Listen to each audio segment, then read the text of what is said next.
नमो ओर्यन्तानं नमो सिद्धानं नमो आयर्यानं नमो वज्रायनं नमो लयसवसावनं एषो वञ्चनमुक्तारो सर्वपापप्रणाशनो मङ्गलानं च सर्वेषिं परमं हवै मङ्गलम् मङ्गलं भगवानवीरमङ्गलं गौतमप्रभुमङ्गलं सुरभद्रादेन धर्मस्तु मङ्गलं नमो दुर्वाररागादिवैदिवारनिवारिणे अर्हत योगिनाथाय महावीराय तायिने ओंकारं बिन्दुसहितं नित्यं ध्यायन्ति योगिनः कामदं मोक्षदं चैव ओंकाराय नमो नमः पन्नगे च सुरेन्द्रे च कौशिकपादसंस्पृशि निर्विशेषमनस्काय श्रीवीरस्वामिने नमः अज्ञानतिमिरान्तानां ज्ञानाञ्जनशलाकया नेत्रमुन्मीलितं येन तस्मै श्रीगुरवे नमः तस्मै श्रीगुरवे नमः। अनंत उपकारी अनंत कल्याण ने करनारा तारा तीर्थंकर श्रमण भगवान महावीर स्वामी आ संसार समुद्रथी तरवा माटे अने मोक्ष सुखनी प्राप्ति प्राप्त करवा माटे धर्म तीर्थनी स्थापना करी। समकितना 67 बोल चाली रह्या छे। विषय तो अघरो छे। समकितनी प्राप्ति बहु मूंझवण छे। एटલું જ સમજવાનું છે સમकित એટલે પરમાત્મા પ્રત્યે ગુરુ પ્રત્યે અને ધર્મ પ્રત્યે દ્રઢ શ્રદ્ધા। બસ શ્રદ્ધા એટલે એટલી મજબૂત શ્રદ્ધા હોય, એટલી જબરદસ્ત શ્રદ્ધા હોય કે ગમે તેવી પરિસ્થિતિમાં પણ ધર્મ છૂટે નહીં, આપત્તિમાં પણ ન છૂટે। સાંભળજો શું કહું છું, આપત્તિ ન આવે એવું નથી કહેતો। ધર્મ કરનારને તો આપત્તિઓ ડગલે ને પગલે આવે, કારણ કે ધર્મ કરે એટલે એની પરીક્ષાઓ તો આપવી જ પડે ને। દુકાન ખોલો તો ઘરાક તો આવવાના જ છે ને। ધર્મ કરો એટલે ઘરમાં સત્તા તોડફોડ કરે, તમને ધર્મ ન કરવા માટે તોફાનો રચી નાખે, પણ ધર્મ કરનારો વ્યક્તિ તો પણ ધર્મ ન છોડે। એ ગમે તેવા પ્રયાસમાં પણ ધર્મને ક્યારેય મૂકી ન દે। લખી રાખજો, વારંવાર એક વસ્તુ કહી રહ્યો છું, કર્મસત્તા, એના ઉપર ધર્મસત્તા અને એના પર પ્રભુ સત્તા। કર્મસત્તાને તોડવાની પરિપૂર્ણ તાકાત ધર્મમાં છે અને ધર્મને ઉપર પણ પ્રભુની જબરદસ્ત કૃપાની સત્તા ચાલે છે। પણ પ્રોબ્લેમ એટલો છે કે આપણે કર્મ કર્મ કર્મ કર્મ કર્મ કર્મ કરીને બેસી જઈએ છીએ। માટે આપણે પહેલાં કર્મગ્રંથ સમજ્યા અને હવે આપણે ધર્મ સમજી રહ્યા છીએ કે આ ધર્મ છે। ધર્મ બહુ સ્પષ્ટ છે, ખાલી એમાં એક જ વસ્તુ તમારી પાસેથી જોઈએ કે તમારી શ્રદ્ધા છે। શ્રદ્ધા એટલે સામાન્ય શ્રદ્ધા નહીં, ઘડીકમાં આવે ને ઘડીકમાં જતી રહે એવી શ્રદ્ધા નહીં, એકવાર આવી ગઈ તેને હવે આવતી નથી એવી શ્રદ્ધા નહીં। શ્રદ્ધા એટલે જબરદસ્ત છે। ધ્યાન રાખજો, ધર્મમાં ચમત્કાર થયો હોય ને ચમત્કારથી જો તમારી શ્રદ્ધા બેઠી હોય ને, એ શ્રદ્ધાનો કોઈ ભરોસો નથી। એ શ્રદ્ધા કદાચ આગળ વધે પણ ખરીને કદાચ એ અટકી પણ જાય, એનો કોઈ ભરોસો નથી, કારણ કે ચમત્કારથી થઈ છે। કાલે એકાદ ચમત્કાર જો ઊંધો ચતો થઈ ગયો, પાછા તમે મૂંઝાઈ જશો। સમજાય છે? એક ડૉક્ટર હતા, શ્રદ્ધામાં જરાય માને જ નહીં અને મારીને એની ડિબેટ ચાલતી હતી। મન કે હું શ્રદ્ધામાં માનતો જ નથી, તારા બધા મનના બધા વિકલ્પો છે। મેં તો મનના વિકલ્પને જ અમે શ્રદ્ધા કહીએ છીએ। અને ચાલ્યા કરી ચર્ચા મારા બંને। એ કે આ બધું તમારું માનવું છે, બાકી બધું અહીંયા જ વસે છે। મેં તો મારું બધું ત્યાં જ વસે છે, અહીંયા વસ્તુ જ નથી। ચલાવ્યા કરી મેં તો તું જે એમ કહે ને મારું બધું અહીંયા વસે છે, એ પણ તારી શ્રદ્ધા છે। મેં તો આખા વર્લ્ડમાં શ્રદ્ધા માને છે। અમે એક દેશમાં હતા, બેંકોકમાં। બેંકોકની અંદર 13 નંબરનો માળ જ ન હોય, 11મો માળ આવે, પછી 12 નંબર આવે, પછી સીધો 14 નંબર આવે, 13 નંબરનો માળ જ ના આવે। ક્યાંય પણ 13નો આંકડો ક્યાંય બોલે જ નહીં। 13 આંકડો એટલે ભયંકર અશુભ માને। તો 13ના આંકડા તમે ડગલે ને પગલે બોલીએ છીએ। ત્યાં 13 નંબરનો માળ પણ ન લખે, 12 પછી સીધો 14 નંબરનો માળ, 13 નંબરનો માળ પણ નહીં। અને જો ભૂલથી પણ એ માળમાં 13 નંબર લખાય તો કોઈ ફ્લેટ લે પણ નહીં, હોટલની રૂમમાં ઉતરે પણ નહીં, એટલું એ લોકો માને। બધા શ્રદ્ધા નથી તો શું છે? પ્રભુ ન મળ્યા તો શ્રદ્ધા 13 નંબર પર મૂકી દીધી, બીજું શું કહ્યું? મેં કીધું આ શ્રદ્ધા જ છે। હવે આખા વર્લ્ડની અંદર શ્રદ્ધા છે। જાપાનની અંદર જ્યારે પરુષણ કરવા માટે ગયો હતો, બધા મોલમાં ફરે જાય તો શું કરવાનું? મોલમાં ફરવાનું, બીજું શું કરવાનું? પરુષણના દિવસોમાં સવારે વ્યાખ્યાન પૂરું થઈ જાય, બપોરે કોઈ વ્યાખ્યાનની પ્રથા ન હતી, સીધું સાંજે પ્રતિક્રમણ। એટલે બપોરે મારા માટે એ લોકો એવો પ્રોગ્રામ રાખ્યો, પહેલાં 3 દિવસ સરને ખેલું ફેરવશું। ક્યાં જઈશું? બધું પરુષણના મોલમાં જઈને કરીશું, આરાધનાના દિવસો છે। અહીંયાના ધર્મની વિચારધારા સમજવી છે કે અહીંયાનો ધર્મ કેવી રીતે ચાલે છે।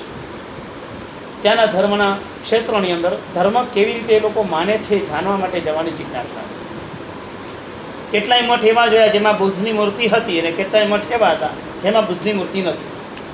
એટલે મને એ લોકો સમજાવે, આપણે તો બહુ સમજી ન શકીએ. એ કે સાહેબ આપણામાં જેમ બે હોય ને, દેરાવાસી ને સ્થાનકવાસી, એક મૂર્તિ માને, અહીંયા બે એવું હોય, બરાબર, ચાલો બધું સમજાય. એ આપણને મારી ભાષામાં સમજાય એટલે હું સમજતો. ત્યાં આગળ એક બૌદ્ધના મંદિરમાં લઈ ગયા.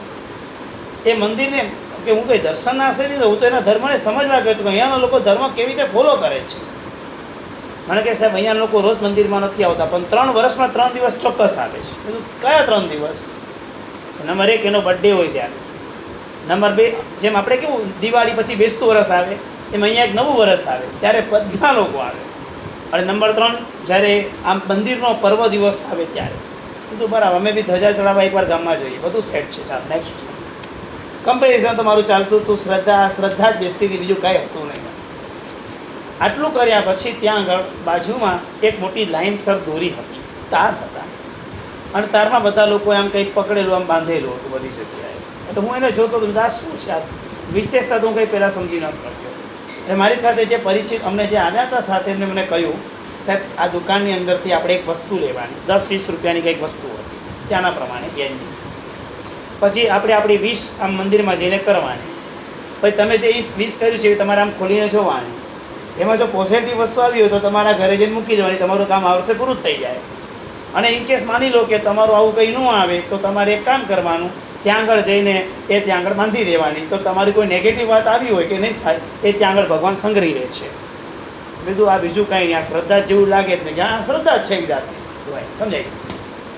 આ શ્રદ્ધા છે, આમાં ક્યાં શ્રદ્ધા ના આવી મને કહો તો? આપણે ટોટલ વાત કરીએ છીએ ધર્મમાં શ્રદ્ધા રાખ, એ ટોટલ આવી બધી જગ્યાએ શ્રદ્ધા ગોઠવે છે. સમજાય છે હું શું કહેવા માંગુ છું? વાત એ મુદ્દા પર નથી, હું તેમ કહી રહ્યો છું, ધર્મ તો છે જ, શ્રદ્ધા નામની વસ્તુ દુનિયામાં નથી એવું નથી એમ કહેવા માંગુ છું. શ્રદ્ધા ક્યાં કરવી એ મૂંઝવણ છે, પણ શ્રદ્ધા બધામાં છે એ ખબર છે. પછી જેને કંઈ ન મળે તો શ્રદ્ધા ક્યાંય પણ કરી બેસે. એટલે બેંકોક વાળાએ 13મા માળમાં શ્રદ્ધા કરી કે આ શું અંધશ્રદ્ધા. તો શ્રદ્ધા આંધળી જ હોય, પણ શ્રદ્ધા કંઈ થોડી બુદ્ધિવાળી હોય. શ્રદ્ધા ત્યાં જ જામે કે જ્યાં એનો વિચારમાં બુદ્ધિ બંધ થાય ત્યારે તો શ્રદ્ધા, લોજિક ન હોય ત્યાં જ શ્રદ્ધા હોય. પ્રભુ પ્રત્યે બુદ્ધિ નહીં, પ્રભુ પ્રત્યે શ્રદ્ધા જોઈશે. ધર્મ પ્રત્યે બુદ્ધિ નહીં, પણ ધર્મ પ્રત્યે શ્રદ્ધા જોઈશે. હા, બુદ્ધિથી એટલું નક્કી થશે કે આ ધર્મમાં આવું હે છે ને ઉપાધિ છે, આ ભણશું, પણ પછી તો શ્રદ્ધા જ રાખવી પડવાની છે. ધર્મ પ્રત્યેની શ્રદ્ધા, ભગવાન પ્રત્યેની શ્રદ્ધા અને ગુરુ પ્રત્યેની શ્રદ્ધા અદ્ભુત કોટીની હોય છે.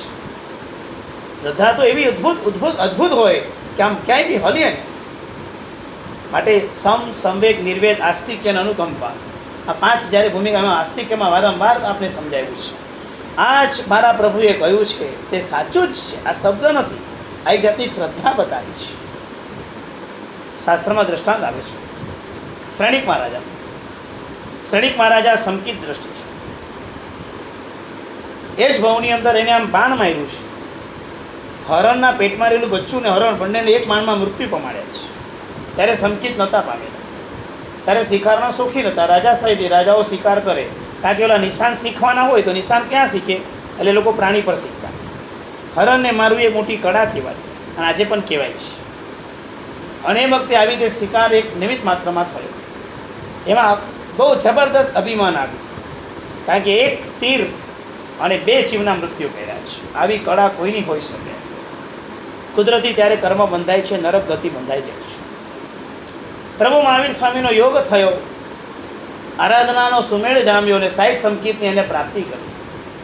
સાહિક સંકિતની પ્રાપ્તિ થઈ ગયા પછી એ આત્માનું સંકિત કેવું નિર્મળ છે એની પરીક્ષા કરવા દેવો આવે છે. રસ્તા પરથી નીકળતા હોય છે તો સામે એક સાધુના કપડામાં દેવ સાધુ બને છે અને માછલી ખાવાની, માછલીને પકડવાની જે ઝાડ હોય ને, ઝાડી જેમાં માછલી પકડે એ ખરીદતા બતાવે છે. શ્રેણિક રાજાને એમ થાય છે કે સાધુ અને માછલી પકડવાની ઝાડ ખરીદે બજારમાંથી, આ વસ્તુ બેસતી નથી. અને રસ્તામાં ચૂપચાપ ગંભીરતાપૂર્વક જઈને કહે છે, સાહેબ તમે આ ઝાડી કેમ ખરીદ્યો છો? આ રિયલમાં સાધુ નથી, રિયલમાં દેવ છે, એની પરીક્ષા કરવા આવ્યા છે સંકિતની. સામાન્ય માણસ હોય ને આ જગ્યા પર તો ધર્મ છોડીને ભાગી જાય. સામાન્ય જીવોને અત્યારે એવો વિચાર આવે લો આખા ગામને ઉપદેશ આપે છે અને એમનામાં તો કાંઈ નથી, આ વિચાર આવે. આ બધા સામાન્ય જીવો, આ લોકોની સંકિતતા નથી માટે આવો વિચાર આવે છે. શ્રેણિકને આવો વિચાર નથી આવ્યો. શ્રેણિક રાજાને વિચાર એ આવ્યો કે ગુરુદેવની આ દશા કેમ છે? સાહેબ શું છે પ્રોબ્લેમ? એ રિયલમાં સાહેબ નથી, રિયલમાં દેવ છે, પરીક્ષા કરે છે. એ એમ કહે છે કે મને બહુ માછલીઓ ખાવાનો અત્યારે રોગ થઈ ગયો માટે હું આ બધું કરું છું. સાહેબજી એક કામ કરો, મારા રાજ દરબારમાં આવી જાઓ, જાહેરમાં નહીં કરો, હું તમારું ધ્યાન રાખીશ. કેવી ગંભીરતા હશે, કેવું સંકિત હશે કે સાધુના વેશ પ્રત્યે કોઈ શંકા કરતો નથી અને ગંભીરતાપૂર્વક પોતાના રાજ દરબારમાં લઈ જાય છે. રાજ દરબારમાં ગયા, ઓલો અદૃશ્ય થઈ ગયો, પરીક્ષા હતી. હજુ અદૃશ્ય થાય કે ન થાય ત્યાં વળી બીજી પરીક્ષા આવે છે ને. એક સાધ્વીજી બતાવે છે અને સાધ્વીજી પ્રેગ્નન્સીનો સામાન ખરીદા બતાવે છે કે ગર્ભ આવ્યો છે અને સાધ્વીજી સામાન ખરીદી રહ્યા છે. સાધ્વી નથી, એક દેવી છે, પરીક્ષા કરવા માટે આવ્યા છે. આવું સંકેત એનું ચલિત થાય છે કે નથી થતું? આ દશા જોઈને વિચાર એમ આવે છે કે આ શું થઈ રહ્યું છે? મારા સાધ્વીજી ભગવાન આવું, સાહેબજી મારા મહેલમાં આવી જાઓ, જાહેરમાં કાંઈ, મારા મહેલમાં તમને રાખીશ. મહેલમાં રાખે છે, બધું બોલાવે છે. ઓલો દેવ છે એ પોતે શંકા કરતો નથી, મારા શાસનનું અંગ છે. એવી જગ્યા પર રાખે છે કે અંદર રહેલા સેવકને પણ ખબર ના પડે કે શ્રેણિક રાજા કોને સાચવી રહ્યો છે. આવું સંકેત, આવી દ્રઢ. દેવો આવી રીતે પરીક્ષા કરે, મનુષ્ય આવી રીતે પરીક્ષા ન કરે. દેવો એને ચલાયમાન કરે. આ કેવા હોય દેવો કે જો દેવલોકમાં પ્રશંસા થઈ હોય ને કે આ જીવનું સંકેત સારું છે એટલે લોકો પહેલા ચલાયમાન કરવા આવે કે ચાલ આપણે એને ચલાયમાન કરીએ. આમાં ચલાયમાન ક્યાં થયું? આમાં તો ખાલી એની કરુણા પણ હોઈ શકે ને કે ચલો મારા નો. આ વસ્તુ એવી હતી, આ ઘટના એવી હતી કે સામાન્ય જેનું કોઈ સંકેત ન હોય ને એ જીવ આમાંથી ડરી જાય, ચલાયમાન થઈ જાય અને કાંઈ નેગેટિવ વિચાર નથી આવતો. આ એનું સંકેત હતું. સમજાય છે? તમને નીચે વ્યાખ્યાનની અંદર બહુ મહત્વનો પદાર્થ મહાત્માએ પીરસ્યો અને કુદરત એવું બન્યું હોય કે સાહેબજી ત્યારે તમને એવું પ્રવચન આપ્યું હોય કે સાધુએ સામેથી આવેલી ગોશ્રી કોઈ દિવસ વરાઈને આવું આપ્યું હોય. આ સાંભળીને તમે અવભાવમાં એકદમ ચકિત ગયા હો અને કુદરતી તમે ઉપર ગયા હો અને ત્યારે મહાત્માને માટે ગરમ દૂધ કોઈ લઈને આવ્યું હોય અને સાહેબજીને બોલતા તમે જુઓ તમારી દશા શું થાય છે. પચાવવાની પેશન્સ પહેલાં ખ્યાલ આવે છે? કાળવાની વાત મૂકો, આપણે બધા છે ને આજ ધતિંગ કર્યા છે. કર્મ, આ કાળ, આ પડતો કાળ, આ ખલી કાળ, તો તારો કાંઈ વાક જ નથી. દોષ કાળ પર મૂકી દીધો. જોયું ને સ્માર્ટ કેટલા છીએ આપણે. હવે કાળને દોષ આપે છે. કાળ આદિનાથ પરમાત્માના વખતમાં બી 4000 જણા સંસાર ભેગા થઈ ગયા છે. ભગવાન સાથે દીક્ષા લીધેલી, પરમાત્માએ ઉગ્ર સંયમ પાડ્યું, એ લોકોને કંઈ આવડ્યું નહીં, અડધા 50 બાવા થઈ ગયા. હવે ત્યાં બી કાળ જ હતો. પણ સુવિધિનાથ પરમાત્મા, સિંહાસનાથ પરમાત્મા, વાસુદેવ સ્વામી ભગવાન વચ્ચેનો કાળ એવો આવ્યો છે, શાસન વિચ્છેદ પામ્યા છે 6 વખત, ત્યારે બી કાળ હતો. કાળ તો બધે આવ્યો છે, ચડ ઉતર તો બધે થયું છે. આપણે કેમ કાળને દોષ આપીએ છીએ? ઇસકી ટોપલી ઉસકે પર નહીં. ક્યારેક કર્મને દોષ આપો છો ને ક્યારેક કાળને દોષ આપો છો, ક્યારેક સ્વભાવને દોષ આપો છો. તો આત્માનો કોઈ દોષ જ નથી. આત્મા શુદ્ધ સ્વરૂપી થઈ ગયો. અચ્છા, કાળ આવો છે, કાળમાં જન્મ્યો તો તું જ ને, એના યોગ્ય કર્મ તો તે જ બાંધ્યા ને, કે કર્મ બી ઓટોમેટિક આવીને ચોંટી ગયા. નિમિત્ત તો આપણે જ છીએ ને બધાના. હા, દુનિયામાં કોઈ નિમિત્તને દોષ આપતા હતા, એમાંથી વળવા માટે આપણે કર્મને સમજ્યા. હવે કર્મમાં પણ આપણે નથી અટકવાનું કે કર્મ ખરાબ છે, કર્મ ખરાબ છે. કર્મને બાંધનારો પણ હું જ છું એમ કરીને આપણે આત્મા પર આવડ છે કે મેં એવું કર્યું માટે મને કર્મ બંધાયા, કર્મ બંધાયા માટે મને ઉદયમાં આવ્યા, ઉદયમાં આવ્યા ત્યારે મારી આ દશા દે છે. આખી તો હું જ એમાં સંડોવાયેલો છું. કેન્દ્રિત દ્રષ્ટિ આત્મા પર લાવી દો તો કલ્યાણ થશે. સંકેતી આત્માની ઘણી રીતે પરીક્ષાઓ થાય. દેવતાઓ કરવા આવે, મનુષ્ય પણ કરે, ઘણી રીતે પરીક્ષાઓ થતી હતી. પણ સ્થાનિક રાજા એના સંકેતમાં નિશ્ચલ હતા. જે આત્માઓ સંકેત દ્રષ્ટિ હોય છે તેઓએ નિશ્ચલ રહેવું એ જરૂરી નથી, પણ રહે જ એ ચોક્કસ વાત છે. સંકેત એટલું અદ્ભુત છે. માટે તો તમે 27 સ્તવન બોલો, એમાં પંક્તિ આવે છે, સંકિત પામીએ તેહથી ભવ ગણતરીએ ગણાય. સંકેત પામે ત્યારથી ભાવની ગણતરીની શરૂઆત થાય છે. અનાદિકાળથી તો ઘણું રખડ્યા છે, એની ગણતરી જ્ઞાની ભગવાન તો કરતા નથી. 27 ભાવ પ્રભુ મહાવીર સ્વામીના ક્યારથી? તો કે સંકેત પામ્યા ત્યારથી. સાહિક સંકેત કોઈ દિવસ ન વમાય. ઉપસમ અને ક્ષયવસમ સંકેત હોય એ વમાય. કોઈ કાળે ન વમાય. સાહિકનો મિનિંગ જ છે કાયમ માટે ટકે. અને આવે ક્યારે? મોક્ષમાં જવાનું નજદીક હોય ત્યારે આવે. 3 ભાવ, 4 ભાવ, 5 ભાવ, બાકી તે જ ભાવ જલ્દી મળતું પણ નથી. પણ પામી જશો તો જલ્દી મોક્ષ મળશે.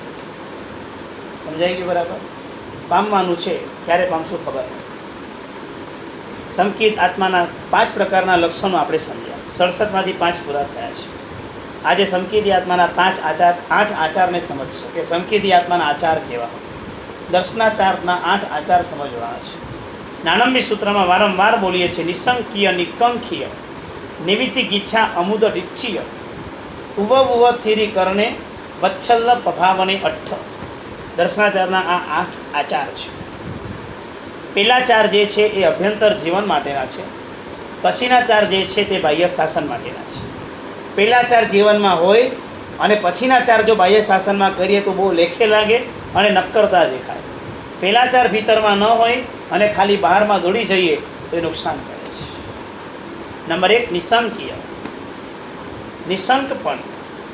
નંબર 2 નિકંખીય, આકાંક્ષા રહિત પણ. નંબર 3 અમુદ ડિચ્છીય, નિખંકીય, નિસંકીય, નિખંકીય, નિવિતિગીચ્છા, વિતિગીચ્છા રહિત પણ. નંબર 4 અમૂળ દ્રષ્ટિ. આ શબ્દ આપું છું, બધા સમજાવીશ વ્યાખ્યા. આ 4 અભ્યંતર છે. નંબર 5 ઉપબૃહણા. નંબર 6 સ્થિરીકરણ. નંબર 7 વાત્સલ્ય. નંબર 8 પ્રભાવના. 8 પ્રકારે સંકિતના આચાર બતાવ્યા છે. સંકિતી જીવના આચાર કેવો હોય? આચાર એટલે તમારું પ્રેક્ટિકલ જીવન. આચારો મિનિંગ સંકિતી આત્માથી કેવો દેખાતો? પહેલું પદ લખ્યું છે નિસંકીય. એનો મિનિંગ છે દેવ, ગુરુ અને ધર્મમાં ક્યારેય પણ શંકા કરે નહીં. સમજાઈ ગયું? નિસંકીય, શંકા કરવી નહીં. સક્કીપણું ન ચાલે. શંકા, ભગવાનમાં શંકા, ગુરુમાં શંકા, ધર્મમાં શંકા. કેવી કેવી શંકા પડે? ભગવાન સાહેબ આવા હતા? ભગવાન તો કેવા હતા? આપણે આવું સ્વરૂપ ઊભું કર્યું, આ સાચું છે? આવી શંકા પડે. શાસ્ત્રમાં તો ગુરુ કેવા બતાવ્યા છે, અત્યારના ગુરુ એવા થોડી છે, તો આ ગુરુ સાચા થોડી કહેવાય? આવી શંકા પડે. ધર્મમાં લખેલું છે એટલું આપણા માટે જ લખ્યું છે કે દુનિયામાં બીજા કોઈ માટે લખ્યું છે? તો હવે આપણે એકલા માટે લખ્યું તો શું આપણે આવી દશા? આપણે એકલા જ નરકમાં જઈશું? બીજાનું કંઈ થશે જ નહીં? આવી શંકા પડે. દેવ, ગુરુ અને ધર્મની શંકા સંકિત ભ્રષ્ટ કરે છે. સંકિત આવા દેતું નથી. આવી હોય તો જતું રહે છે. શ્રદ્ધા રાખવી એમ નથી કીધું, વિશ્વાસ રાખવો એમ નથી કીધું, શંકા ન કરવી એમ કીધું. વાત સમજાય છે? કેટલું જ્ઞાની ભગવંતે નેગેટિવમાં પોઝિટિવ બતાવ્યું છે. બાકી કહી શકતે કે શ્રદ્ધા રાખો, વિશ્વાસ રાખો, આમ કહી શકતે. શ્રદ્ધા રાખો એમ પણ નથી કીધું, વિશ્વાસ રાખો એમ પણ નથી કીધું. એમને શું કીધું છે? દેવ, ગુરુ, ધર્મમાં શંકા કરવી નહીં. શ્રદ્ધા રાખવાની વાત ન કરી, પોઝિટિવ વાત ન કરી, પણ નેગેટિવ વાત કરી. કારણ જેમ વાત કરી હોત ને કે દેવગુરુ ધર્મમાં વિશ્વાસ રાખો, લા ભાઈ કે મને 10% વિશ્વાસ છે, આ ભાઈ કે મને 50% વિશ્વાસ છે, આને પૂછ્યો તો કે 60% વિશ્વાસ છે, આ બેનને પૂછ્યો તો કે 90% વિશ્વાસ છે. તો બધાને સંકિત માનવું પડે. પણ જ્યારે એમ કીધું કે દેવ, ગુરુ ધર્મમાં શંકા કરવી નહીં, એટલે કેટલા ટકા વિશ્વાસ થઈ ગયો? 99% હશે તો પણ સંકિત નથી, અને 100% હશે તો સંકિત શ્યોર છે. હવે સમજી કે જ્ઞાની બંધ કેટલા ક્લિયર છે આ બાબત. ધર્મ પ્રત્યેની શંકા કેમ થાય? એક વસ્તુ પાકી સમજી લેજો. જૈન ધર્મના પ્રત્યેક અંગોની બુદ્ધિથી જવાબ નહીં આપી શકાય. અહીંયા આત્માની સૂક્ષ્મ વાતો છે. સિદ્ધ શેરા અને સિદ્ધોનું સ્વરૂપ છે, ચોદ રાજલોકનું સ્વરૂપ છે. આ કંઈ ડિસ્ક કરવી ચેનલ નથી કે તમને બધું આમ લાવીને બતાવું ને ફોટા પાડી લાવું. બહુ અદ્ભુત છે આ પ્રભુનું શાસન. ટેકનોલોજી પર આ શાસન નથી ટકેલું, આ શાસન પ્રભુની વાણી પર ટકેલું છે. એટલે આમાં પહેલાં તો શ્રદ્ધા થવી, બેસાડવી, સમજાવવી બહુ ટફ છે. સિવાય કે તમને જ્યારે એક એક વસ્તુનો અનુભવ થતો જાય અને તમારા જીવનમાં પરિવર્તન આ સાંભળતા થતું જાય તો સમજો કે આ ધર્મ રિયલ ફેક્ટ સાચો છે. જો આ જ્ઞાન સાચું જેની સાબિતી શું? તમારા જીવનમાં દોષોનું પરિવર્તન થશે, ગુણોનું પ્રગટીકરણ થશે અને તમારામાં વૈરાગ્ય વધશે. આ 3 વસ્તુ થાય તો સમજો કે આ જ્ઞાન સાચું છે અને અસરકારક છે. 3 થાય જ, કેમ ન થાય? આ પ્રભુનું જ્ઞાન જ આપણી શ્રદ્ધાને મજબૂત કરે. બાકી સામાન્યતયા શ્રદ્ધા મજબૂત કરવાના સ્થળ બહુ ઓછા છે. આવું મજાનું જ્ઞાન, આટલું અદ્ભુત કોટીનું જ્ઞાન આપણને પ્રાપ્ત થયું છે. શ્રદ્ધાપૂર્વક એ જ્ઞાનની વૃદ્ધિ કરતા છે. 3 જગ્યાએ શ્રદ્ધા રાખવાની કહું છું. કાં તો ભગવાનમાં રાખો, કાં તો ગુરુમાં રાખો ને કાં તો ધર્મમાં રાખો, ત્રણમાંથી કોઈ પણ એક ચોઈસ કરી લો ક્યાં રાખીશ. જેની પાસે ગુરુ છે ને ગુરુમાં રાખો, જેને હજુ ગુરુ મળ્યા નથી એને પ્રભુમાં રાખે, જેને પ્રભુ ગુરુ બંનેનું ઠેકાણું તોડ્યું એને ધર્મમાં રાખે, જેને ત્રણનું ઠેકાણું મળ્યું જેને ત્રણેયમાં રાખે, જેનું બેમાં ઠેકાણું તેને બેમાં રાખે, અને જેનું ક્યાંય ઠેકાણું નથી એને મારી પાસે આવે પાડી દઈશ.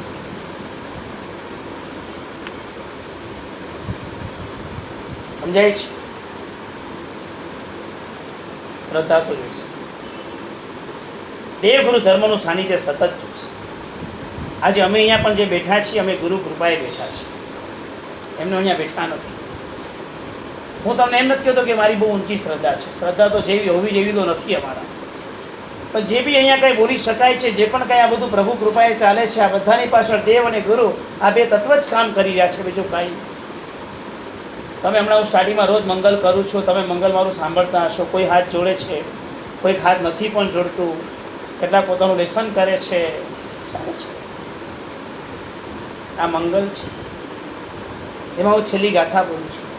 અજ્ઞાન તિમિરાંધાનામ જ્ઞાનામ જન શલાકયા નેત્ર ઉન્મિલિતમ યેન તસ્મૈ શ્રી ગુરુવે નમઃ. આ હું અહીંયા ખાલી બોલતો નથી, આ મંગલ મારે ખાલી 1 મિનિટ તમારી ઓછી કરી છે એટલે નથી બોલતો. જ્યાં સુધી અહીંયા મંગલ નથી કર્યું ત્યાં સુધી અમારા મગજમાં અમે કંઈ તૈયારી કરી તો આવ્યા નથી. પણ જેવું અહીંયા આગળ મંગલ કરીને ગુરુદેવને કહીએ છીએ, અજ્ઞાનરૂપી અંધકારમાં બેઠા છીએ, ગુરુદેવ તમે જ્ઞાનની અંજન શલાકા હાથમાં લઈને અમારા નેત્રને અંજન કરો. ગુરુ તમને નમસ્કાર થાવ. બસ આ અનુભૂતિ થાય ને બસ હવે ગુરુદેવ બોલી રહ્યા છે. જ્યાં સુધી સર્વમંગલ નહીં કરું ત્યાં સુધી ગુરુદેવ બોલશે. ઊભો થઈશ, અવાજમાં ફરક હશે, વાતોમાં ફરક હશે. અહીંયા જે પ્રતિભાથી બોલાતું હશે, અહીંયા જે અવાજ નીકળતો હશે એ ઊભો થઈને નહીં નીકળી શકશે, નહીં જ નીકળે. આટલું દુર્લભ થઈ ગયું. અમે નથી બોલતા, આ ગુરુ કૃપા ચાલે છે. મહેસાણામાં અભ્યાસ કરતો તો સંસ્કૃતનો એક શ્લોક મને નહોતો બેસતો. બધા શ્લોકનું ટ્રાન્સલેશન ગુરુજી મને કરીને આપ્યું. હું ગોખીને જેમ બીજે છે ગુરુજીને પાછું આપ્યું. ગોખણ શક્તિ હતી, બેસાડવાની કોઈ શક્તિ નહોતી. પણ જે છે આજે ગુરુની કૃપા છે, આજે શ્લોક બેસાડી શકાય છે. મહેનતમાં તો 0 હતો, બેસે ભણતા તો 1 શ્લોક બેઠા નથી, આવડે જે છે આ ગુરુ કૃપાએ ચાલુ છે. માત્ર ગુરુ. પ્રભુએ મને મહેસાણામાં સાચ્યો ને ગુરુએ મને બરાબર મળ્યો ત્યારે આ મારું શાસન ચાલી રહ્યું છે. બાકી પથ્થર હતા. એક વખત ગુરુજીએ મને કીધું હતું કે તારો ગુસ્સો ઓછો નહીં કરીશ તો કોઈ તને કોઈના ઘરે કોઈ વાસણ ઘસવા પણ તને નહીં રાખશે. આ શબ્દો એવો ગુસ્સો હતો ને આવું મને મારા ગુરુજીએ કીધું છે. અને તે વખતે હું મારા મનમાં એમ કહેતો, ગુરુદેવ તમારી મનમાં બોલાય તો નહીં, ગુરુદેવ તમારી કૃપા હશે તો વાસણ ઘસવા બી મને રાખશે. પણ મેં ક્યારેય મારા ગુરુજી ગમે તેટલું મને વળ્યા હોય, રોજ મને 3 ટાઈમ વળતા હતા, પણ મને ક્યારેય પણ મારા ગુરુ પ્રત્યે દુર્ભાવ થયો નથી. ક્યારેય એટલું જ સમજતો હતો મારી ભૂલ હોય તો વળે અને ભૂલ ન હોય તોય વળે. એનો અધિકાર છે, સત્તા છે, વળવાનો અધિકાર છે. મને વળી શકે છે, કાંઈ વાંધો નહીં, ભલે. એમને વળવાનો અધિકાર સહજતાથી છે અને મને વાળવાનું લેવાનું છે, મારે સહજતાથી ચાલવાનું છે. વાંક કોઈક વિદ્યાર્થીનો હોય એને પૂછપરછ થાય અને પછી બધો ટોપલો મારા પર ઉતરે. જોકે હું એમાં ક્યાંય સંડોવાયેલો પણ ન હોય. પણ આ કોઈ અવસ્થામાં મેં મારા ગુરુ પ્રત્યે દુર્ભાવ ઊભો નથી કર્યો. બસ આટલું સમજ. કારણ કે મારી પાસે ત્યારે બીજો કોઈ ઓપ્શન હતો પણ નહીં કે હું દુર્ભાવ શું જોઈને ઊભો કરું. મારે એ જ ગુરુ પાસે ભણવાનું છે, એમને જ મારે મોઢું બતાવવાનું છે, એમની જ પાસે રહેવાનું છે. હું કાંઈ કરી શકું એમ. પણ જે જગ્યાએ પર જ્યારે મને વળ્યા છે અને એમાં જે કડવા શબ્દોમાં મને કહ્યું છે બધી મારા જીવનમાં હિત શિક્ષા બની. અને આજે બધા જ મારા જીવનના પ્રત્યેક પ્રસંગમાં એ શબ્દો મને ગુરુદેવના યાદ આવે. હવે અફસોસ થાય છે કે આટલું જ ઓછું કેમ વળ્યા. હજુ થોડુંક વધારે વળ્યા હોત તો ઘણી હિત શિક્ષા મળે. કઈ દિવસોની કીધો સમજાય છે. દેવ અને ગુરુની કૃપા વિના આત્મકલ્યાણ કોઈ કાળે નહીં થઈ શકશે. ફરજિયાત જોઈશે પ્રભુની કૃપા અને ગુરુની કૃપાની કૃપા. જબરદસ્ત પ્રભુ કૃપા ઉતરે છે. પાત્ર ઊંધું રાખીને બેઠા છીએ, પાત્ર સવડું કરું ઉતરવા લાગશે. પ્રભુ કૃપા પર જીવો. અદ્ભુત છે પ્રભુ. ખ્યાલ આવે છે. આપત્તિઓ, ક્યાંય વિપત્તિઓ તો ટળીને સંપત્તિ બની જાય, કલ્પના ન કરી શકાય એવી રીતે આત્મકલ્યાણ થયા છે. સુલસા શ્રાવિકા ક્યારેય ભૂલાય નહીં એવી આ દ્રષ્ટાંત છે. પ્રભુના અનહદ રાગી, અવિહળ રાગ પ્રભુ મહાવીર સ્વામી પ્રત્યે, ઉત્તમમાં ઉત્તમ આત્મા જે પછીના ભાવમાં સમકીતની સાથે તીર્થંકર બનવાના છે, કેવું આત્માને શિવદળ કરશે, કલ્પના કરો. સુલસાના ભાવમાં તો સૈનિક રાજાના રથના ડ્રાઈવરની પત્ની છે, કલ્પના કરો. રથિકની પત્ની છે, સામાન્ય ઘરમાં રહે છે. સમકીત આટલું ઉજળું છે. પ્રભુ અન્ય નગરીમાં હતા, ત્યાં એક અંબળ પરિવ્રાજક કે જે પ્રભુ રાજગુરી નગરીમાં જવાનો છે, આપને કંઈ કામકાજ. રાજગુરીમાં પ્રભુનો ભક્ત શ્રેણી કરે સમકીતી, જે દિશામાં પ્રભુ વિહાર કરતા હોય એ દિશામાં એને સમાચાર મળે એટલે રેના રાજ દરબારમાં એ દિશામાં બેસીને સોનાના ચોખાથી સાથીઓ કરીને પ્રભુનું ચૈત્યવંદન કરે અને જે સમાચાર આપે એને 7 પેઢી ત્યારે એટલું ધન આપે. આટલો ભક્ત પ્રભુનો કે છે, સમાચાર આપે એની આ પૂજ્યતા કરે. એના માટે પ્રભુનો કોઈ મેસેજ નથી, કોઈ વાત નહીં. અને એ જ રાજગુરી નગરમાં સૈનિક રાજાના રથને ચલાવનાર રથિકની પત્ની સુલસા નાનકડા ઘરમાં રહે છે. પ્રભુ એમ કે છે, ત્યાં સુલસા શ્રાવિકાને મારા ધર્મલાભ કે છે.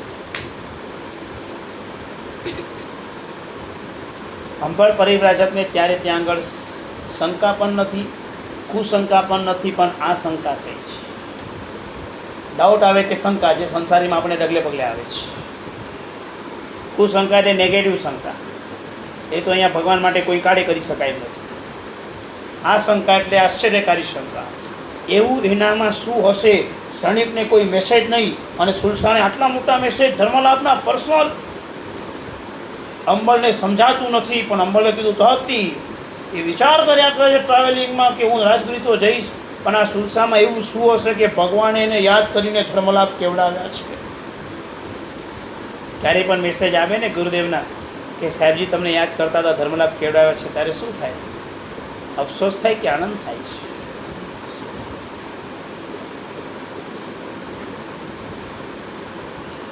કેવડાવતા જ નથી.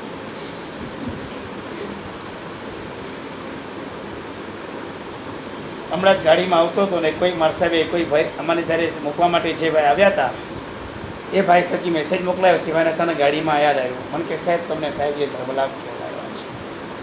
ક્યાં છે તેઓ? તરત ઉત્કંઠા જાગે, સાહેબે યાદ કર્યો મને? ક્યાં છે તેઓ? મારા રૂટમાં આવશે તેમને મળવા જઈશ. ગુરુદેવ યાદ કરે છે, મારા સાહેબ યાદ કરે છે.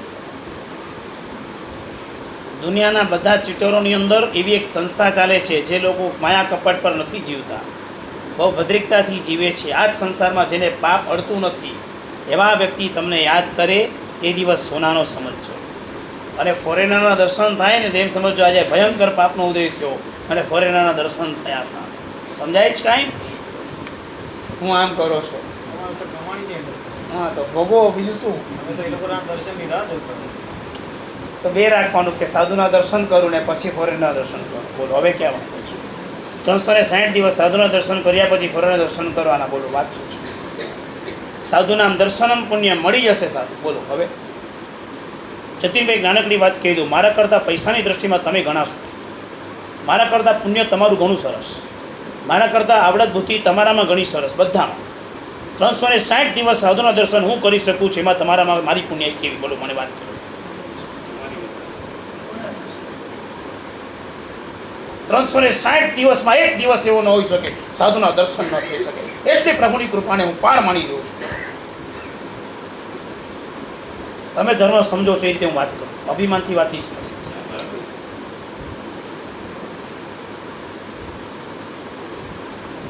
જયગોસ્વરી દાદાએ જો આ પ્રતિજ્ઞા ન કરાવી હોત કે સાધુ સાધુ ભણાવો તો આ દુનિયામાં હું ન રહેતો. એ મહાપુરુષે જોડાણ આપ્યું અને પ્રભુએ અપરંપાર કૃપા કરી દીધી. 360 દિવસ સાધુના દર્શન વિના એક દિવસ પણ ચીત ન થયો. માનું ને પ્રભુની કૃપા કે ન માનું? સાધુનામ દર્શનમ પુણ્ય. એક વખત આંખમાં ભયંકર આંજની થઈ અને મારા સાહેબને અભ્યાસ કરવા માટે જવાનું હતું, મૂંઝવણ હતી, બહુ આંખ દુખતી હતી. આમ નીચે ન જોઈ શકાય, બનાવી ન શકાય. સવારે નીકળ્યો છું, બપોરે 11-12 વાગ્યાનો સમય થયો, ત્રીજો કે ચોથો ક્લાસમાં પહોંચ્યો, આંધળી મટી. દવા કાંઈ નથી કરી, બસ સાધુના દર્શન. પરમ પવિત્ર શાસ્ત્રકાર જ્યારે લખતા હોય કે સાધુનામ દર્શનમ પુણ્યમ, તો કેમ ન થઈ શકે, હું એમ કહેવા માંગુ છું. વિશ્વની જબરદસ્ત અજાયબી છે આ કાળમાં, આ પ્રભુના શાસનમાં. જે પાપનો મનથી વિચાર નથી કરતી, વચનમાં એક પાપવાળા વચન નથી બોલતા, કાયાથી એ પાપનું ક્રિયા નથી કરતા, આ કાળમાં અજાયબી છે. આપણા કાળમાં કાચા પાણીને સ્પર્શ માત્ર ન કરે, જિંદગી પર સોનાને હાથ ન લગાવે, જિંદગી પર પૈસાને હાથ ન લગાવે. વિચાર તો કરો, એવું ડિફિકલ્ટ જીવન જીવી રહ્યા છે. સાધુના દર્શન એટલા દુર્લભ છે.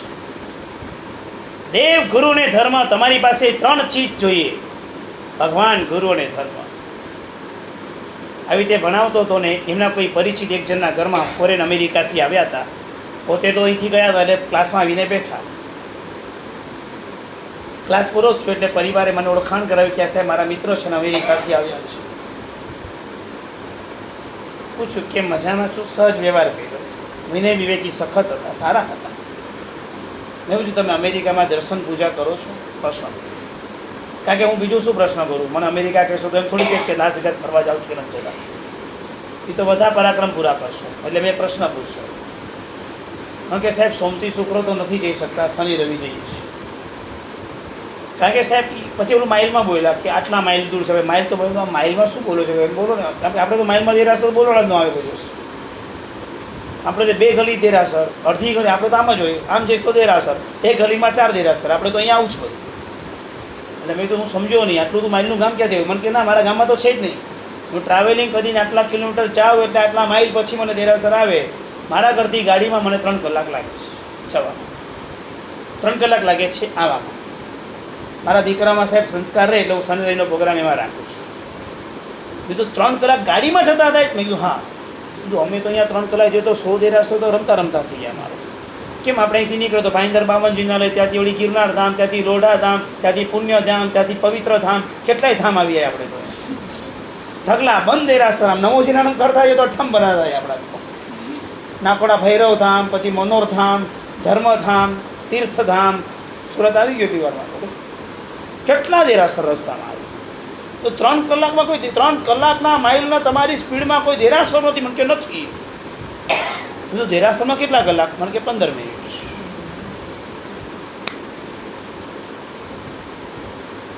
બોલતા એ ભાઈની આંખમાંથી આંસુ ટપકી ગયું.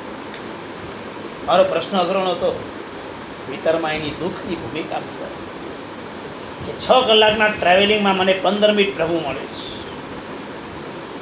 મારી સાહેબ કોઈ એવી કર્મની સ્થિતિ સમજો મને ફોરેન આવે છે. હશે કર્મને લઈ ગયા છે, આપણે એને એમ નથી જાણી જોઈએ એવું આપણે નથી કર્યું. કોઈ કર્મો સંજોગ એવા આવ્યા છે, ફોરેન જવું પડ્યું હશે વ્યવસ્થા છે. એને ભીતરમાં જણાય છે કે સાહેબ મને પ્રભુથી દૂર થઈ ગયો. અહીંયા રોજ 7 દિવસ સાહેબ ઘરની અંદર ઢીલું ન બતાવે તો અમને કોઈ દિવસ ઘરમાં દૂધ નહોતું મળતું. એવા અમારા બા સ્ટ્રીક હતા. ત્યાં ગયા છે, સોમથી શુક્રમાં દૂધ સાહેબ પીએ છે પણ પી નથી શકતા. દૂધ અડધું કોળું પીવાય છે, બાકી છોડી દે છે. માની યાદ આવી જાય છે કે દૂધ પી નથી શકતા, પ્રભુથી વંચિત છે. સાહેબ હજુ અમે તો આટલું પામ્યા છીએ, અમારા દીકરામાં કેટલું ટકશે? એના માટે 15 મિનિટ માટે પણ 6 કલાક હું ટ્રાવેલિંગ કરી લેવા તૈયાર છે. હું પ્રતિપલ પ્રભુનો ઉપકાર માનતો ત્યાંથી નીકળી ગયો. તો પ્રભુ તમે કેવી કૃપા કરી એના માટે? આવું 3 કલાકનું ટ્રાવેલિંગ તો અમે તો કરવાના જ નથી મુંબઈમાં તમને મેળવવા માટે, પણ તમે 3 કલાકમાં એટલા નજીકમાં છો પ્રભુ કે અમને આવો વિચાર પણ ન કરવો પડે કે 3 કલાક ચાલશું તો તમે અમને મળશો. એક નાનકડી વાત કહેવા માંગુ છું. તમે રસ્તામાં જાઓ ને કોઈ પણ દેરાસર આવે તેને ઓળંગીને નહીં જવાનું, એટલે કે દર્શન કરીને જાઓ. હા, તમે બહુ ઉતાવળમાં હો, ગાડીમાં હો, તમે નીકળી છો કેમ ન હો, તો ગાડીમાં તમારે 1 સેકન્ડ માટે ચાલુ ગાડીમાં બી નમો જીનાનમ તમારી જગ્યા પર બેઠા બેઠા પણ કરી દેવા. ઉતરવાની વાત નથી કરતો, હાથ જોડવાની વાત પણ નથી કરતો. કદાચ તમને ન ફાવે ટ્રાવેલિંગ કરતાં કરતાં, પણ તમારો ઉપયોગમાં આવે કે અહીંયા દેરાસર આવી ગયું છે નમો જીનાનમ, 1 સેકન્ડમાં આવું થઈ જવું જોઈએ. આટલું તો તમે કરી શકો એમ છો. ભલે મુખાકૃતિ દેખાય કે ન દેખાય, ધજા દેખાય કે ન દેખાય, તમને ખાલી પ્લેસ પાસે આવ્યો તમને એટલો વિચાર આવી જવો જોઈએ નમો જીનાનમ દાદા. બસ આટલી વાત. કેટલું ઇઝી છે. અવિહળ પ્રભુ પ્રત્યેનો રાગ જમાવી દે એવું આ પ્રભુનું શાસન છે. અમળ પરિવ્રાજક પાછો આવે છે, જાય છે રાજગૃહ નગરીમાં. એના મગજમાં બેસતું નથી કે મારે તપાસ કરવી છે, સુલસાને જોવું છે, સુલસાની અંદર શું હશે. એટલે એના ઘરે સાધુના કપડાં પહેરીને જાય છે. સુલસાના ઘરે વરવા માટે સુલસાની પાસે મજાનું એક લક્ષપાત તેલ હોય છે, એ આપે છે, ધોળી નાખે છે. બીજી વખત ધોળાઈ ગયું છે તો બીજું આપે છે લક્ષપાત તેલ, એટલે 1,00,000 વખત પાક કરીને બનાવેલું તેલ, 1 લાખ સ્ટાઇલ. એક વખત ગરમ કર્યું, એનો રીત હોય બનાવવાની, પછી ઠંડુ પડે એટલે બીજી વખત લાખ 1 lakhs. એ ગોળનું પણ 108 કરવામાં કંટાળો આવે છે, 27માં કરીને પી જાય. દેશી ગોળ લાવે ખરી પાછા, પણ 108 આમ ગાળે નહીં, એમને એમ સુધરે નહીં તબિયત. 108 વખત આમ ગાળવું પડે, પછી છીનવાનું તો કંટાળો આવે છે. 108 કોણ આમ કરે. પંચરત્નની બાર ચા વાળો છે ને ઊભો છે, તમને ચા ઠંડી કરવાની કહો તો આમ તમને આંટું ઊંચું કરીને નાખીને આપે, આમ એક ટીપું થોડાય નહીં. એટલી ચાની પ્રેક્ટિસ પાડી છે ને કે આમ 1 સેકન્ડ માટે પણ હું ઊભો રહી એકવાર જોતો હતો, આટલી ઊંચેથી પણ ચા એક સરખી અંદર નાખી દે છે. જો તમારે છે, સમજાય છે. સુલસા એની પરીક્ષા કરવા માટે જાય છે, લક્ષપાક તેલ આમ ઢોળી નાખે છે, કાંઈ નથી થયું. મુખાકૃતિ બદલાઈ નથી, ઉદ્વેગ પણ આવ્યો નથી. બીજું આપે છે, એ પણ ઢોળી નાખે છે, કાંઈ વાંધો નહીં સાહેબ. ત્રીજું આપે છે. દેવ પરીક્ષા કરે છે, દેવ પાછું બધું સરસ બનાવીને જતા રહે છે, એને કાંઈ થતું નથી. સાધુથી ભૂલ થાય, થડી ગયું, એમાં શું છે, કાંઈ નથી થતું. સમજાય શું કહેવા માંગુ છું? અમર પરિવ્રાજક 2-3 પરીક્ષાઓ કરે છે, બધી પરીક્ષામાં સુલસા પાસ થાય છે. છેલ્લી પરીક્ષામાં તો પોતે સમસ્રણ બનાવી દે છે કે અમર પાસે શક્તિ હતી વૈક્રિય શરીરની. સમસ્રણ, 4 ભગવાન, પોતે ભગવાન મહાવીર સ્વામી છે એમ કરીને દેશના આપે છે, દેવો બેઠા છે, બધું બનાવે છે, આખા ગામમાં ઢંઢેરો પીટાવે છે, અને બધા લોકો તો આવે છે ભગવાન મહાવીર આવ્યા. એ જોયા કરે છે કે હું દેશના બધું સુલસા કેમ હજુ આવી નથી. આટલો મોટો ધતિંગ કરી નાખ્યો, આટલો મોટો રૂપ કરી નાખ્યું, સ્વયં ભગવાન મહાવીર બની ગયો, હવે પણ સુલસા ના આવે, આવું કેવું? એટલે એ કોઈ પરિચિતને કહે છે કે તમે આ ગામમાં કોઈ સુલસાને ઓળખો છો તો ક્યાં, કે એને કહો કે ભગવાન મહાવીર આવ્યા કેમ ઘરમાં બેઠી છે. પરિવાર સુલસાના ઘરે જાય છે, ઘરે જઈને ઠોકાવે છે, સુલસાને ખોલીને પૂછે, સુલસાને કહે છે એ પ્રભુ મહાવીર સ્વામી તારા આવ્યા, તારા ભગવાન આવ્યા છે, તું ઘરે બેઠી છે, તો જો સંવત્સરમાં દેશના સાંભળવા નથી આવી? સુલસાએ જવાબ આપ્યો છે, મારા પ્રભુ જો અહીંયા આવ્યા હોત, મારા રૂવાટા ખડા થયા વિના રહ્યા ન હોત. આ મારા પ્રભુ નથી. અંબળ હારી ગયો, અંબળ રડી ગયો. અંબળ ચાલતો ચાલતો સુલસાના ઘરે જાય છે, માફી માંગીને કહે છે આ નગરમાંથી આવ્યો છું અને પ્રભુ મહાવીર સ્વામીએ તમને ધર્મ લાભ કીધા છે. અને એ શબ્દ સાંભળતા જે સુલસા નાચી છે, ઉછળી છે, ઉમંગે આવી છે, પ્રભુ મહાવીરે મને યાદ કર્યો. કેવો હશે સંકિત યાદમાં, કેવું હશે સંકિત, કેવો આનંદ હશે. મારા સાહેબ પાસે જતાં ડર લાગે છે? ખુલ્લા દિલે વાત કરજો, હા યા ના? ડરો છો કેમ? તોડી નાખવાની બોલો તમારે, બીજું કઈ? ગભરાવો છો? બાધાના કારણે ગુરુ છોડો છો? એક થમ્સઅપ પીવડાવવાના 5 રૂપિયાના ખર્ચા નથી માટે કરોડનો વેપાર છોડવા તૈયાર થાવ છો? આવી મૂર્ખામી ક્યારથી કરતા થઈ ગયા? ગુરુદેવ બહુ ભદ્રિક છે. 12 વર્ષથી ગુરુદેવના સંપર્કમાં છું, કોઈ દિવસ ગુરુદેવ મને આજ દિન સુધી કડકાઈથી બાધા આપવાની વાત નથી. હું પ્રત્યક્ષ દાખલો છું. બોલો હવે. અચ્છા, બીજી એક વાત કરું, એ તમને એ વાત ન કરી તો તમારા હાથમાં માટે બીજી કઈ વાત કરે? એમ વાત કરે શેર બજાર આજે લઈ લેજે, શેર કાલે છોડી દે, એમ વાત કરે તમને, તો તમને શું વિચાર આવશે કે ગુરુદેવ સંસારની વાત ક્યાંથી કરે છે? એ શું વાત કરે તમારી સાથે? તમારો કાપડનો ધંધો તો તમે શું વાત કરો, આ કાપડ સારું છે, બીજું તો ન કરો ને, તમારો ધંધા જ વિકસિત કરો ને. તે પ્રભુના શાસનના અંગરક્ષક છે. એ તમારા આત્માનું શું ઈચ્છે? કલ્યાણ ન ઈચ્છે? એ વાત કરવાનો અધિકારી નથી તમે? એ વાત ન કરી શકે? માલ ખરીદો કે ન ખરીદો તમારો વિષય છે, તમે કેમ ખરીદાઈ જાઓ છો?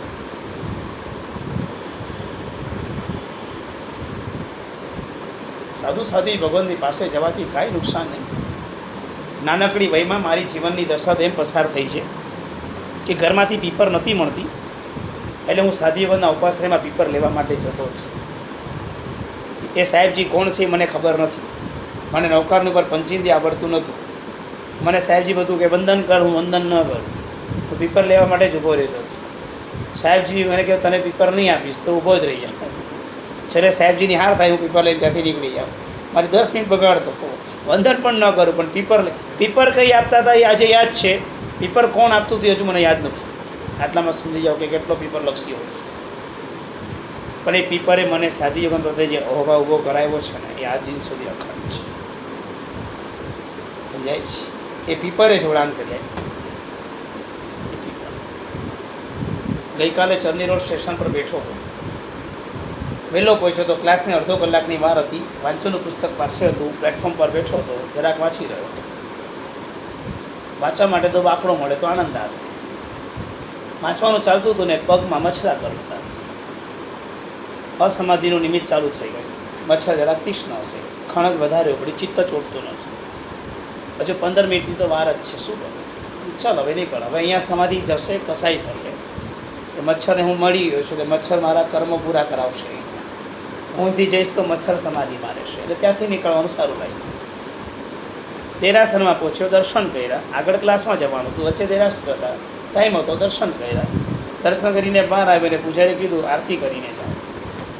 પહેલો ઉપકાર મચ્છરનો યાદ કર્યો. મચ્છર કરડ્યો ન હતો, ઊભો ન થયો હોત. ઊભો ન થયો હોત તો આરતી ન મળી. મચ્છરે જોડાણ કરાયું. પ્રભુને કીધું પ્રભુ આ પુણ્ય મચ્છરને મોકલી દેજો, એને આપણી સાથે મને જોડાણ કરાયું છે આરતી. તો બાકી ક્યાં કરાયું? નિમિત્ત નાનું છે પણ ક્યારેક મોટું હોય છે. મનોમન એ મચ્છરનો ઉપકાર યાદ કરતો બધો ક્લાસમાં પહોંચ્યો. અદ્ભુત પ્રભુનું શાસન છે. કેવા સરસ સંકેતના ગુણો છે. દેવગુરુ ધર્મમાં કેવો વિશ્વાસ, દ્રઢ વિશ્વાસ. ગુરુ કેવા હોય, કેવો વિશ્વાસ હોય ગુરુ પ્રત્યે. અરે એવા મેં લોકો જોયા છે સંસારની અંદર. ગુરુની પાસે જવાનું આપણા ટાઈમે, પણ ગુરુ જ્યાં સુધી અમને એમ ન કહે તમે જાઓ ત્યાં સુધી અમે ઊભા થઈને આવતા નથી. 2 દિવસ થાય, 3 દિવસ થાય, 5 દિવસ થાય, 100 દિવસ થાય. ક્યારે આજથી 15 વર્ષ પહેલાં વલસાડની અંદર સ્વામિનારાયણ સંપ્રદાયના કોઈ ગુરુનો જન્મદિવસ હતો અને 5 લાખ માણસ આવવાની ગણતરી હતી વલસાડમાં. વ્યવસ્થા અને સેવા ત્યાં મેં જોઈ. એવી અદ્ભુત કોટીની વ્યવસ્થા હતી. બંજર જમીને એ લોકોએ મંડપમાં સર્જી નાખી, કિચન ઉપર બનાવે. એ લોકોની રીતભાતની સિસ્ટમ બહુ સરસ. દાળ વીઆઈપીનો ટેન્ટ, વીવીઆઈપીનો ટેન્ટ, સામાન્ય માણસોનો ટેન્ટ, 3 ટેન્ટમાં જમણવાર હતો. દાળ ઉપર તૈયાર થાય તો પાઇપ દ્વારા બધે પહોંચે. ઓલું માણસ લેવા જઈને આપવા જાય તો પોસિબલ જ નથી. એટલે પાઇપલાઇન સિસ્ટમ નથી બધી. હવે આ બધું અદ્ભુત વાત સાંભળ્યા પડે 15 વર્ષ પહેલાં. આ બધું તો ઠીક છે. જમવા માટે બધાએ પોતાની થાળી ઘરેથી લાવવાની અને 3 કુંજ બનાવ્યા હોય વીઆઈપીમાં પણ, કે જેમાં એક કુંજની અંદર સાબુનું પાણી હોય, બીજામાં તમારે સાફ આમ કરવા માટેનું રૂચકું રાખ્યું હોય અને ત્રીજામાં પાણીમાં બોડી નીકળી જવાનું. તમારી થાળી જાતે ધોવાઈ ન બીજું કાંઈ. બસ આ વ્યવસ્થા જ છે. એ જ પરંપરા ચાલતી હતી. એ પ્રસંગે જોવા માટે સામે ટાવર જેવું ઊભું કરેલું કે જ્યાંથી તમે આખો માહોલ જોઈ શકો. ટાવર પર ઉભા રહેલા એક મારા પરિચય વ્યક્તિને બીજા ભાઈએ પૂછ્યું કે ઓલો માણસ શું કરે છે? તો કે નીચે રહેલો માણસ ઝાડુ વાળે છે. પાર્કિંગ જેવું બનાવ્યું અહીંયા ઝાડુ વાળી રહ્યો છે. તો કે કોણ છે? ઝાડુ વાળતો હશે એટલે હશે કોઈ માણસ કે સેવા માટે આવ્યો હશે કોઈ, બીજું શું? એ કે એ આખા આ પ્રસંગનો મેઇન સ્પોન્સર છે, મુખ્ય લાભાર્થી છે અને અહીંયા ઝાડુ વાળી રહ્યો છે. કેવી શ્રદ્ધા છે! ગુરુએ કીધું છે આ કામ તહતી ગુરુદેવ. ચોઈસવાળું કામ નહીં. આપણે તો ગુરુ એમ કહેવું પડે આને આ જ ફાવશે, અને પૂછવું પડે કે તને શું ફાવશે. સેવામાં આવી ચોઈસ નથી હોતી. ચોઈસમાં તો તમને જે કહેવામાં આવી તમે કરી શકો ત્યારે સેવા થાય. ગુરુ પ્રત્યેની આવી જબરદસ્ત સેવા છે, ગુરુ પ્રત્યેની આવી જબરદસ્ત કૃપા છે, તો ઘણું કલ્યાણ થાય છે. ઉત્તરાધ્યાન સૂત્રમાં એક વાત આવે છે. આચાર્ય પદવી આવતીકાલે આપવાની છે. કોને આપવું? એ બધા સાધુ હરીફાઈ કરે, તને મળશે તો કે ના તને આપશો તો કે તને આપશે. એમાં એક ગરડા સાધુ હતા, એને તો કંઈ જ્ઞાન હતું નહીં વિશિષ્ટ, યાદશક્તિ પણ ઉંમર લાયક હતી એટલે બહુ હતી નહીં. ખાલી પાણીના ગળા લાવવો ને મૂકવાનો કામ સિવાય અન્ય કંઈ કામ કરી શકતા ન હતા. એટલે એ તો કંઈ પ્રિપેરેશન હતું જ નહીં. વ્યાખ્યાનની પાઠમાં વ્યાખ્યાન પહેરતું ને ગુરુદેવ કીધું, હે વૃદ્ધ સાધુ આવી જાઓ, તમારી આચાર્ય પદવી છે. સોંપો પડી ગયો. ઓલા બધા સાધુ કે આચાર્ય બંધ શું કરી રહ્યા છે આપણા? આ તો કંઈ આવડતું નથી ને આચાર્ય પણ આવે છે. અને જે ગરડા સાધુ હતા કોઈ પણ વિકલ્પ કર્યા વિના નીચે ઉતર્યા હતી ગુરુદેવ. એને બી ખબર છે કે કંઈ આવડતું નથી, પણ એને વિકલ્પ નથી કર્યો. ગુરુદેવે કીધું છે એટલે તહતી કરવાનું. અને બીજા બધા સાધુઓ વિચારે છે આ ગુરુ શું ભૂલ કરી રહ્યા? જો કયું કે આ ગુરુદેવ ઉંમર થઈ કયું લાગે છે ઉપર, કયું આપણે આટલું ભણીએ છીએ આપણને ભૂલી અહીંયા. બોલો, સમજાય ગઈ ને હવે? ગુરુની કૃપા ક્યાંક ઓછી હોતી હોય છે. આચાર્ય પદવી પૂરી થઈ એટલે ગુરુદેવે કીધું ચલો વ્યાખ્યાન આપો. જી ગુરુદેવ. 3 કલાક અસ્ખલિત ધારામાં પ્રવચન. નવાઈ લાગે ક્યાંથી નીકળે છે. જેની પર ગુરુની કૃપા હોય એનું જીવન બહુ અદ્ભુત હોય છે. હીર સૌભાગ્ય નામના ગ્રંથમાં લખ્યું છે કે જે ગુરુની કૃપા જેના પર પડે છે એ માણસ કદાચ મૂંગો હોય તો એ વાચસ્પતિ બને છે. અને વાચસ્પતિમાં પણ જેટલા વિદ્વાનો છે એની એવી મુખરતાને પ્રાપ્ત એટલે એવી ટોપ લેવલ જગ્યા પર પહોંચે છે હવે એને હરાવનાર દુનિયામાં કોઈ પ્રાપ્ત થઈ શકતો નથી. આ કામ કોણ કરે છે? તો કે માત્ર યત ચક્ષુષા, ગુરુની આંખ તમારા પર પડે એટલામાં આટલું કામ થઈ જાય છે. પ્રભુ અને ગુરુ બહુ ઉત્તમ તત્વ આપણને મળ્યા છે. કેમ ગભરાવો છો ગુરુ પાસે જતા? કેમ ગભરાવો છો પ્રભુ પાસે જતા? શા માટે? કંઈ નહીં થાય. 4-5 બાધાની વાતો કરશે ને કહેજો મારું નામ કે પારસ સર પાસે ભણ્યા છે, એમને એમ કીધું છે કે તમારે તમારી પાસે આવવાનું, પણ બાધા આપવાની વાત કરો તો મારા નામ પર ના પાડી દેવાની. જાઓ મારા નામ પર ના પાડી દેજો. હવે કાંઈ બોલો બીજો ત્યાંથી જ ફોન કરજો મને. ચાલો અવેલેબલ 24 કલાક તમારી પાસે. બીજો શું ડર લાગે છે? ગભરાવો છો ગુરુભાઈ પાસે જતા?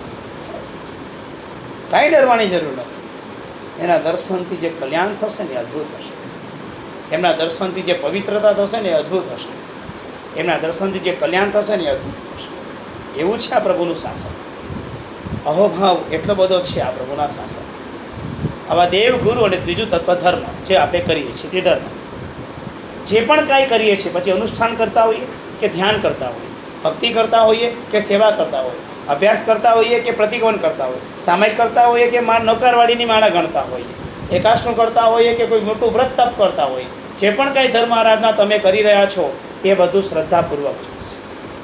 શ્રદ્ધા વગર શ્રદ્ધા કઈ શ્રદ્ધા હોવી જોઈએ? આ જ મને તારશે, આનાથી જ મારો મોક્ષ છે, આ જ મારા કર્મની નિર્જરા કરશે, આ પ્રભુની આજ્ઞા છે, અને આ પ્રમાણે જ કરવાનું છે, આ રીતે જ મારે કરવું જોઈએ. આવો ભાવ આમાં છલકાવો છે સહજ. અને આ રીતે કરતાં કરતાં કરતાં મારા કર્મ ખપશે અને હું વહેલા તકે મોક્ષ સુખનો ભોગતા બની શકીશ. આટલું સહજતાથી તમારું જીવન ચાલે એ તમારી શ્રદ્ધા અદ્ભુત છે. કોઈ દિવસ પણ ગુરુની આજ્ઞાને ઉલ્લંઘન કરતા નહીં, ક્યારેય પણ પ્રભુ પ્રત્યેની શ્રદ્ધા ભાંગતા નહીં, અને ક્યારેય પણ ધર્મને તમારી મતિ પ્રમાણે કરતા નહીં. બસ આ 3 સિદ્ધાંતો તમે જળ હળતા ઉઠાવી લેશો, તમારું સંકિત નિર્મળતાપૂર્વક ચાલ્યા કરશે. શું કહું છું? ખ્યાલ આવે છે? ઘરનું ફર્નિચર તમારી અનુકૂળતા પ્રમાણે બને તો ચાલે. કિચન બદલી નાખશો જ ચાલશે, ઘરના નકશા બદલશો જ ચાલશે, ગાડીની ડિઝાઇન બદલશો જ ચાલશે, ટ્રેનિકરની પેરની ઓળની બોલશો જ ચાલશે. ધર્મની વ્યવસ્થાને ધર્મની રીતભાતને બદલી નાખતા નહીં. એ પહેલાં કીધું છું. શું કીધું? ખ્યાલ આવી ગયો? એ આમ જ એને બદલવાની કોશિશ નહીં કરવાની. આ ક્રમે જ કરવાનો, આટલા જ અહોભાવથી કરવાનો, આ જ પરિણામથી કરવાનો, જેને કારણે આપણું કલ્યાણને કરનાર બને જ. ખ્યાલ આવી ગયો? આવી ભીતરતાપૂર્વક અંતર જ્ઞાનને અજવાળજો. સંકિતનો આચારનો પહેલો ગુણ આજે પૂરો થયો. નિશંકીય દેવગુરુ ધર્મમાં શંકા કરવી નહીં. આ સમજાશે તો જ બીજા હું લઈ જઈશ, કારણ કે બીજો એટલા કરતાં અઘરો ભાંગો છે. નિકંખીય આકાંક્ષા રાખવી નહીં. એ કેટલો અઘરો છે આવતા ક્લાસમાં લઈશું. પહેલું તો તમને થોડું પ્રેમથી સમજાવ્યું છે, બીજું તો તમને બહુ કડક પણ લાગશે, અઘરું પણ લાગશે, થોડુંક ગભરાવા જેવું પણ લાગશે, થોડુંક એમ પણ લાગશે કે આ બાંધવાની વાત કરો છો, પણ એ બંધન નહીં હોય. જો પહેલું સમજાયું હશે ને તો જ બીજું સીધું સમજાશે. જો પહેલું કાચું હશે ને તો બીજું સીધું નહીં સમજાય. એ થોડું ટફ થશે. ખ્યાલ આવી ગયો બરાબર? જેના આગળ ઈચ્છાનુક્રમ સર્વમંગલ માંગલ્યમ સર્વકલ્યાણ કારણમ પ્રધાનમ સર્વધર્માનામ જૈનમ જ્યોતિષાસુ. નમો રીતાનું બધાનું નમો જાનું બ્રહ્મમ હોય મંગલમ. નિયમ આ વીકની અંદર ચાતુર્માસ ચાલુ છે. એક વખત તમારે વાહન છોડીને ચાલવાનું. એક વખત આખા વીક તમે નીકળ્યા છો, તમારે વાહનમાં જવું છે, ચાલ એક વખત વાહન છોડી દો. એક જ વખત સાધન છોડી દેવાનું. સમજાઈ ગયું? આખા વીક. તો ઘરની બહાર ગેટની બહાર તો તમે ગાડી વગર નીકળતા જ નથી બધા. એક વખત તો તમને બહાર કાઢવા જ છે. એ ફાઇનલ. સમજાઈ ગયું બરાબર? આ વિચાર તમને જોઈને આવ્યો. તમે મને એવડા છે જોવા દેખાયા હતા ને શનિવારે, એટલે મને વિચાર આવ્યો કે આ લોકો આખું ગાંધી માર્કેટ પાણીમાં ડૂબેલું હતું, એમાં બી ગાડી લઈને નીકળ્યા હતા. પાછા મને કહે છે આવો સાથે લઈ જાઓ. તો આ કમાલ કરે છે. ગાડી આખી પાણીમાં ડૂબી જાય, માણસ ડૂબી જાય એવું પાણી છે, એમાંય ગાડી છૂટતી નથી. એક વાર આ લોકોને વગર ગાડી બહાર મારવા છે. એટલે વિચાર મને શનિવારનો આવ્યો તો એ બરાબર સ્ટોર કરી રાખ્યો છે ને આજે બાધા રૂપી તમને આપું છું. ખબરદાર પડે એકદમ અરે હશે કમ સે ધર્મ ઓછી ગઈ.